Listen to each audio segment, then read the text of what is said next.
à tous, du coup aujourd'hui on se retrouve pour une nouvelle vidéo. Donc on va parler de nouvelle Africa Twin 2020 Adventure Sport. Donc comme d'habitude, hein, c'est une petite vidéo de présentation à notre niveau. Je rappelle qu'on n'est pas des professionnels, mais le but c'est d'aiguiller le plus possible, donner notre ressenti en tant qu'amateur. Voilà. Donc on va décortiquer la moto point par point, et puis à la fin on vous donnera notre feeling qu'on a eu au guidon. Et aussi on va s'attarder un petit peu plus sur l'instrumentation parce que cette année il y a du gros changement. Donc on va vous faire un petit tuto, mais voilà, une explication un petit peu de tout ce qu'on peut retrouver sur cette grand écran tactile. Donc tout d'abord nous allons commencer avec le cœur de la moto, on va parler du moteur. Donc c'est un gros bicylindre de 1000 cm3 qui développe 105 chevaux à la roue arrière. Donc on est sur une nouveauté cette année. Il y a un gain de puissance comparé au modèle précédent. Alors ce que je peux vous dire sur le moteur, voilà, c'est que c'est un bicylindre, donc c'est plein partout. Moi c'est ça que j'aime bien, franchement il y a du couple au taquet, franchement c'est agréable à fond. Qu'est-ce que je pourrais dire de plus? C'est-à-dire que quand on est dessus, il permet de rouler tranquille, donc on peut vraiment cruiser tranquillement, voilà, maintenir sa vitesse, il n'y a pas de souci. Mais si vraiment on veut commencer à envoyer, taper dedans et tout, il y a ce qu'il faut, sachant qu'en plus on va revenir dessus, mais il y a plusieurs modes moteur. Donc quand on attaque le off-road, etc., on peut faire en sorte que la réponse moteur soit pas si agressive. Enfin, on peut gérer, on va revenir dessus par la suite. Mais franchement, voilà, ce que je peux vous dire, c'est que c'est un bon moteur. On continue maintenant avec la capacité réservoir, la hauteur de selle, le poids, etc. Donc là, pour revenir sur le réservoir, on est sur un réservoir qui est capable d'accepter 24 litres d'essence, 24,8 exactement. Donc une grosse capacité, je crois que là, on est sur du 500 bornes données constructeurs. Donc en vrai, on va dire, en fonction de la manière dont on roule, on va dire un 400 km, 450 km bien tassé sûr. Donc ça laisse une belle autonomie malgré tout. Ensuite la moto fait 238 kg tout plein fait. Donc pareil, on est sur un gain de poids comparé au modèle précédent. Parce que je sais plus exactement à combien on est avant, mais vraiment il y a un petit gain de poids qui a été fait.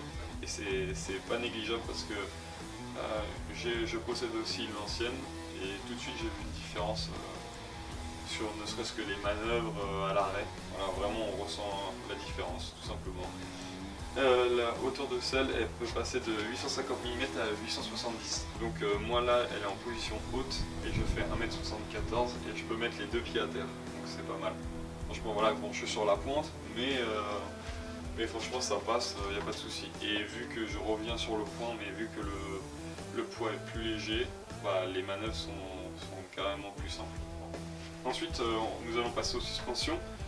Donc avant comme arrière c'est du Showa, réglable en précharge à l'avant, précharge à l'arrière, plus la détente à l'arrière. Voilà les différences vraiment entre l'avant et l'arrière.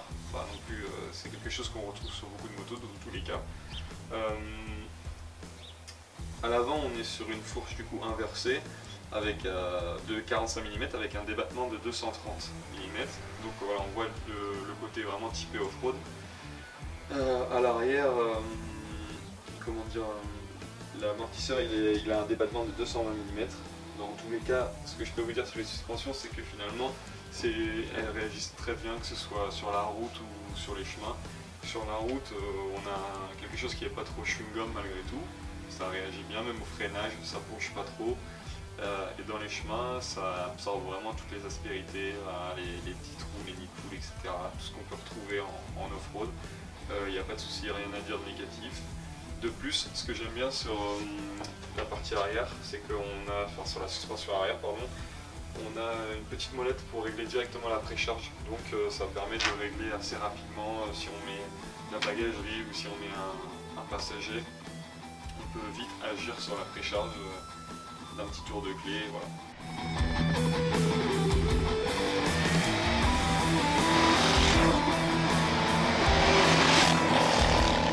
Donc maintenant on va parler des freins. Donc à l'avant on est sur deux disques de 310 mm mordus par deux étriers Nissin avec 2 pistons chacun, donc au total on a 4 pistons qui permettent vraiment d'arrêter la machine qui fait quand même 238 kg.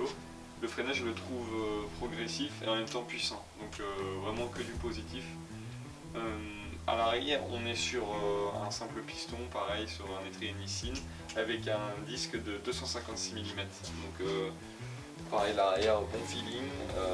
De plus la pédale de frein équipée d'un petit piège à loup là sur le bout, ça permet de trouver le frein assez facilement et d'agir sur la pédale voilà, avec de la puissance ou pas. Enfin, le dosage est convenable, j'aime bien. Je vais pas trop m'étaler là-dessus, mais le freinage entre guillemets dans l'ensemble est très positif.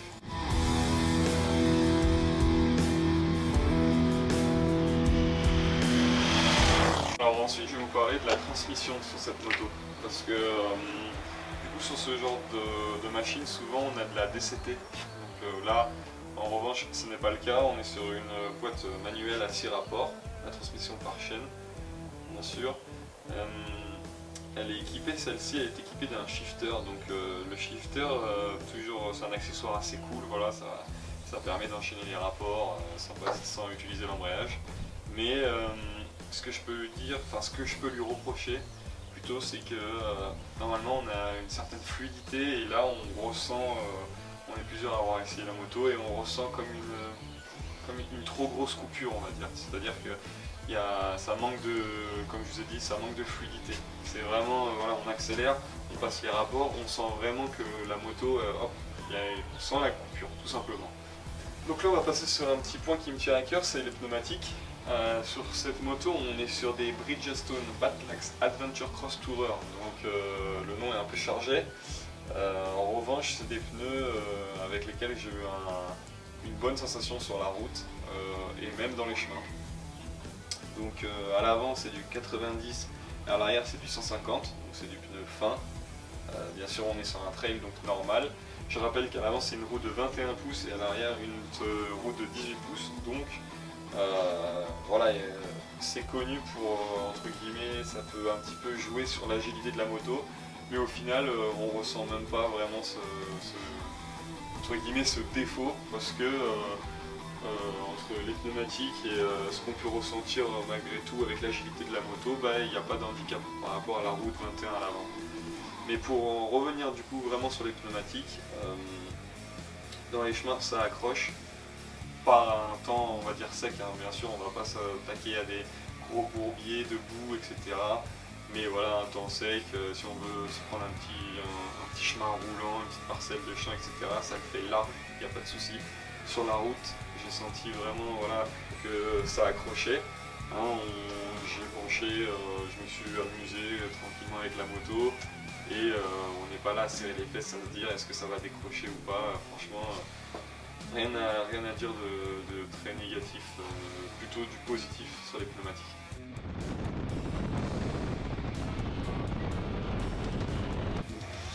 Donc là on va passer à tout ce qui est l'instrumentation électronique et ensuite tout ce qui est l'éclairage. Donc là on est vraiment sur que de la nouveauté, hein, 2020. Donc là je vais vous faire la liste bête et méchant de ce que j'ai sous les yeux, mais ensuite on va revenir sur chaque point. Donc là en instrumentation on a un écran tactile TFT multifonction de 6,5 pouces. Donc il est assez conséquent, franchement cool. C'est fluide, le tactile réagit bien même avec les gants, donc on va revenir là-dessus, mais ça c'est cool vraiment. C'est la partie que limite je préfère en nouveauté. Ensuite on a les feux avant, arrière en LED, hein, comme d'hab, ça change pas de la version précédente. En revanche on a les feux d'angle cette fois-ci, donc quand on prend un virage, ça nous éclaire vraiment le côté de la chaussée sur lequel on tourne. Donc je pensais que c'était un peu gadget et au final j'ai pu le tester de nuit. C'est vraiment utile, franchement c'est ouf, c'est cool. Je pensais pas que c'était autant indispensable maintenant. Maintenant que j'ai goûté, voilà, c'est ça que je vais vous dire. Ensuite, connectivité, donc on a le Bluetooth audio, donc on peut connecter son intercom, etc. directement à la moto. Et cette fois-ci, on a en plus l'Apple CarPlay. Donc ça c'est vraiment top avec une prise USB, hop, on vient brancher son téléphone et on a l'écran du téléphone sur la moto. Donc ça c'est vraiment top, top, top. En revanche, pour ceux qui ont des Android, apparemment la mise à jour va venir par la suite, mais pour l'instant c'est un peu bloqué. Alors, je ne vais pas vous mentir, celui qui a un Android il a un peu eu, pour rester poli. Ensuite, comme je vous ai dit, tout simplement la prise USB pour laquelle on va brancher le CarPlay. Et on a le régulateur de vitesse, donc ça, voilà, un gros confort. Pareil, j'avais jamais testé sur une moto. J'ai testé là, c'est top quoi. Le mec qui fait de l'autoroute, le mec qui voyage, etc., qui prend des grandes routes, ou le mec qui va travailler tous les jours avec, qui va prendre des grands axes routiers. Maintenant on connaît avec la vitesse c'est compliqué, etc. Petit coup de régulateur, on se fait pas choper et puis on peut aller travailler tranquillement avec sa moto. Si on n'a pas envie de faire le fou, c'est cool quoi. Et on a au niveau des clignotants, donc les clignotants qui s'arrêtent tout seuls. Donc on peut mettre la direction, on indique notre direction, puis le clignotant vient s'arrêter tout seul. Et ensuite, pareil, on a un gros coup de warning quand on vient attraper les freins comme un goret et qu'on doit faire un freinage d'urgence. Ça vient en plus allumer les feux de... ça vient en plus allumer les warnings, donc ça c'est cool. C'est une sécurité supplémentaire pour la bagnole qui est derrière ou la moto. Et dernier point, on a aussi une prise allume-cigare. Voilà. Le mec qui veut brancher un GPS en plus ou qui veut une prise USB supplémentaire, il met un allume-cigare qui permet d'adapter de l'USB et puis c'est parti. Donc là on se retrouve sur l'écran TFT de 6,5 pouces. Donc on va survoler entre guillemets un peu la chose parce qu'il est très complet et très complexe. Donc voilà, on va vraiment aborder les points principaux, mais on va pas s'étaler parce que il y a tellement de possibilités, il y a tellement d'informations que bon, ça prendrait énormément de temps.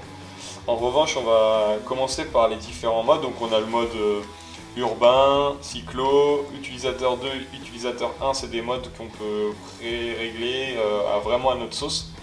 À la différence des modes que je viens de vous montrer précédemment où c'est des modes vraiment enregistrés par la machine. Voilà le mode hors route, le mode gravier qui est vraiment lui le mode on va dire off-road, voilà c'est vraiment là où on va revenir sur les points qu'on peut régler, mais c'est l'affichage plutôt off-road. Et on revient sur le mode urbain qui est celui, en fait c'est le mode le plus complet, l'affichage le plus complet. Donc là on peut voir les trajets, le temps écoulé, la vitesse moyenne, ensuite la consommation moyenne, etc. La tension batterie, l'autonomie qui nous reste, la consommation instantanée, voilà on peut vraiment se balader. Là on peut gérer le wheeling, l'anti-wheeling, etc. Enfin c'est complet. De plus sur ce mode là on peut régler la puissance moteur, on peut régler le frein moteur et on peut régler le traction control qui est sur 6 niveaux. L'ABS il est réglable pareil, on peut le déconnecter à l'arrière complètement mais pas à l'avant. Par contre je sais que l'ABS à l'avant en mode gravier, donc on va retourner dessus. En mode gravier, je crois qu'à l'avant il est moins intrusif que sur route, mais il n'est pas déconnectable. Et par contre à l'arrière, comme je vous disais, on peut complètement l'enlever. Donc pour le côté ABS, voilà, c'est cool. Là c'est vraiment le mode où on peut faire vraiment... ce qui est bien pardon, avec cette tablette, c'est qu'on peut vraiment faire notre sauce. Là vous pouvez le voir en dessous, on a un petit écran, donc là ça bouge jamais, ça c'est... la vitesse en km/h, le rapport engagé et le nombre de kilomètres total de la moto. Avec, voilà, comme de base, les instrumentations de base, le niveau d'huile, etc. Donc voilà, ça ne change pas. Mais dans l'ensemble, on peut voir que c'est un affichage très complet. De toute façon, on vous a montré tout à l'heure le Komodo. Après, on peut régler la musique quand on connecte... notre téléphone, quand on connecte l'intercom, etc. On peut régler la musique, les appels, enfin voilà, c'est vraiment complet, comme je vous disais tout à l'heure, donc ça c'est chacun fait sa sauce. Mais je trouve que c'est le côté vraiment cool de cette moto, l'écran là, il y a plein de possibilités, on s'en lasse vraiment jamais quoi. Voilà, cette vidéo est terminée, en espérant qu'elle vous aura plu. N'hésitez pas à mettre un petit commentaire, si vous avez des questions, on prendra le temps d'y répondre, ce sera avec plaisir. Abonnez-vous, il y a d'autres présentations qui vont arriver. En attendant, restez prudents et puis on se retrouve pour de prochaines vidéos. Ciao!